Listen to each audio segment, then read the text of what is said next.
What's up, everyone? This is Griever back here, bringing you guys the latest episode review of Dr. Stone.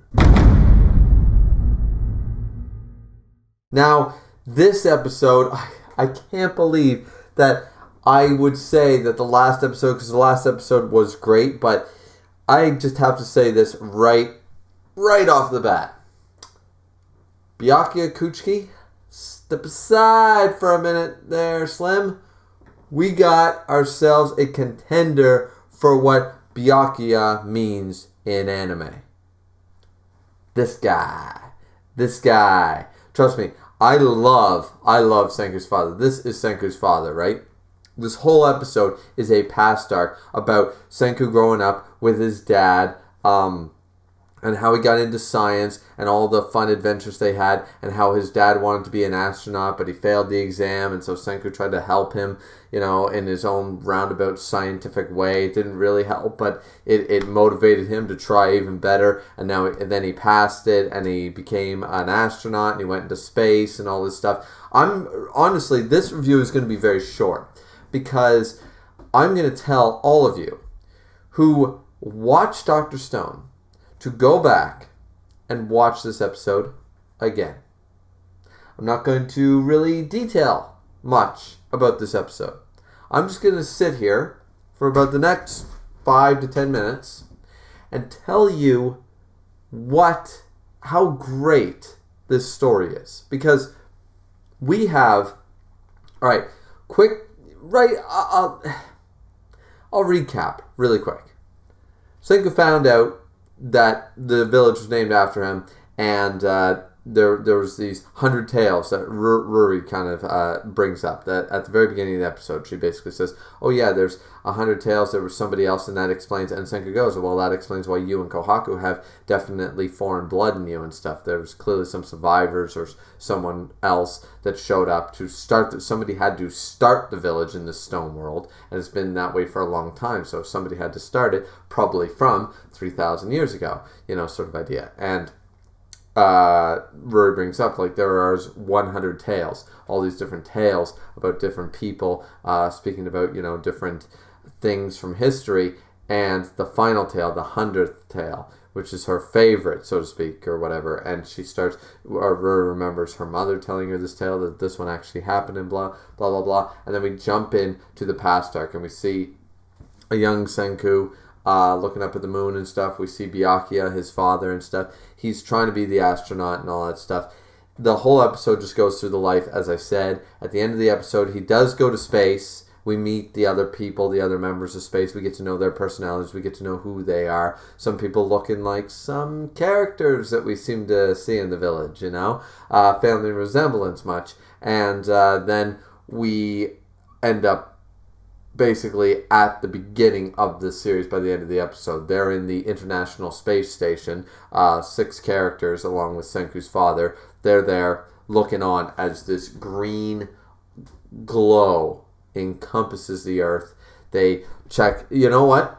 I really liked the end part of this because they check Twitter. They're like, is anybody tweeting? Nobody's tweeting. That's weird. Then they're like, okay, what about social media and all that stuff? And then they try to contact people, amateur radio, NASA and stuff. They can't contact anybody. Then they finally find some live camera feeds. I don't know how accurate this is, finding live camera feeds all the way from space. Their Wi-Fi signal must be incredible, but they find them and they see football games and stuff like that with everybody, the whole crowd is stone. And they realize that they are the last 6 humans, sort of idea. Byakuya keeps his head and says, we have to go back to Earth, because it's not those 7 billion people that are going to come up and save us. Us 6 are going to save those 7 billion people. And I got to say, I really like this. I really just enjoyed this episode. It built up the tension the entire time, because you knew something was going to happen. And trust me, I'm not going to reveal it now. I talked about it in a Dr. Stone manga review that I did, a chapter review that I did, that we will not see this season. We will not see my favorite chapter in all of Dr. Stone. We will not see it this season. However, this is building the building blocks between the relationship that Byakuya had with Senku, father and son, what their personalities were like, how it shaped their motivations, where Senku gets this drive from. It's such a wonderful, and you, within one episode, you start to really enjoy the other characters. Not just, oh, that's Senku's father, so we're going to like him, or we're going to hate him, whichever way you want to look at it. But then we get to introduce to these other characters. They don't do too much, but we're already like, yeah, I can get behind this person. I like this person too. And then all this happens. So I don't know in the next episode if they're going to continue the astronaut storyline. Remember, these are flashbacks. These are part of the 100 tales that Ruri started at the beginning of the episode to basically talk about. So we're just seeing it real time sort of idea. This is being told by Ruri. So I'm unsure the direction the anime may or may not take. Will it follow the manga? Or will it do its own thing? Will it split up the flashbacks of what happened between, like, in space and with the 6 astronauts that come to Earth to try to save it and start this village? Or is it going to just continue on? It's hard to say. You could see it either way. They could spend the next 3 to 4 episodes spending like big 10-minute flashbacks, like big scenes, like 4 to 5 minutes of each episode, splitting up the flashback of what's going on, and add a little bit of poetic license, which the anime has already done, so that's fine, from the manga, and kind of just shift some things around. As long as they tell the whole story. And right here, they gave it its due diligence. They did not skimp. They did not, shorten scenes or whatever. They put in the, just the, what would you call it? And not fodder scenes, just the unnecessary scenes. They did it for us to enjoy the characters. They had that scene with Byakuya and the singer. Forget her name. Lillian, I believe it is. Byakuya and Lillian, and just talking about singing and her hopes and how she does things. They had her concert playing. They had, the meeting of all the astronauts. It was a very nice, long introduction scene. It wasn't shortened to, hi, I'm Debbie. Hi, hi, I'm Mary. Hi, I'm Liz. Hi, I'm Adam. And that's the end of it. Let's work together from now on. They didn't expand. They just kept the scene nice and flowing and properly paced. One of the big things that I had a problem with the 7 Deadly Sins Season 3 episode is with this season, it seems like just because a manga chapter can be read in a certain amount of time does not mean that we should watch it in the same amount of time. Things flow different. I read way faster than I speak.